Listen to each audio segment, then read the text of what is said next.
Senator Villanueva, may matinding warning sa kanya ang dating AFP General. Kasi nabalitaan po natin na itong mga nakaraan na lilipat nga itong si Senator Villanueva doon sa Bendalo Group.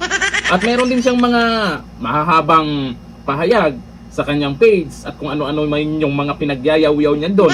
Pero yung mga nag-comment, hindi pinakinggan yung mga pinagsasabi niya dahil nga nabalitaan po ng karamihan na ang plano niya ay lilipat. Ayun po dito sa balita ngayon, sundin ang konsensya o hahatulan ng kasaysayan. Ayon po yan sa isang retired general, para po yan kay Senator Joel Villanueva. Nagbigay ng reaksyon si retired Major General Romeo Puquis sa payo ni Sibak Party List Representative Eddie Villanueva sa kanyang anak na si Senator Joel Villanueva sa gitna ng mga usap-usapang maaari itong lumipat ng suporta mula sa kampo ni Senate President Alan Peter Cayetano patungo sa block ni Senator Sherwin Gatchalian. Sa kanyang social media po, sinabi ni General Puquis na dapat pakinggan ni Joel Villanueva ang payo ng kanyang ama at pairalin ang kanyang konsensya sa pagdidesisyon. Kung takot naman, wala tayong magawa kung meron tayong mga senador na takot at hudas na nandyan.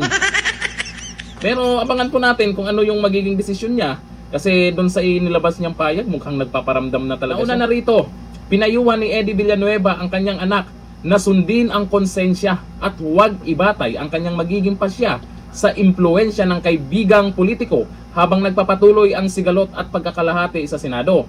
Dumarating ang mga payag habang patuloy ang mga espekulasyong tungkol sa magiging panig ni Joel Villanueva sa gitna ng tunggalian sa liderato ng mataas na kapulungan. Kasi ganito po yan, kung lilipat siya, ibig sabihin, sa tingin po ng mga nakaabang po dito sa sinasabing lilipat daw siya, ay iisipin ng karamihan ngayon na guilty siya doon sa mga sinasabi di umanong kaso. Bakit si Jingo Estrada? Di ba? Lumaban siya. Ngayon lumipat ba? Hindi pa rin. At napatunayan doon, at mayroon siyang napatunayan doon na hindi siya kasama doon sa mga kung ano-ano yung akusasyon na ibinabato kay Jingo Estrada. Ngayon, balik siya sa Senado. At eto naman si Joel Villanueva. Naku po. Yung mga balibalita na itong nakaraan, mukhang totoo nga daw yan, pero pwede pa namang magbago ang kanyang isip dahil marami pong nag-react. At meron na namang magaganap na Blue Ribbon hearing. May panibagong pasabog, panibagong testigo, kaya malamang gagawa ng paraan itong mga Bendalo Group. Kasi kinakabahan. Alam nyo naman na sa kanila yung mga nabanggit na pangalan. Itong mga senador na pumapanig o sasama dyan sa Bendalo Group.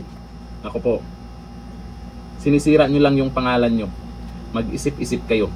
O ayon dito sa mga nagkomento, sabi ni Jenny Abaw, kung lilipat ka Joel, guilty ka, duwag ka.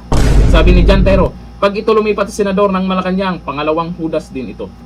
Ayun sa mga nagkomento, maraming nagagalit dito kay Villanueva. Kahit wala pa namang desisyon. Malay natin, magbago yung plano at makinig siya sa kanyang konsensya.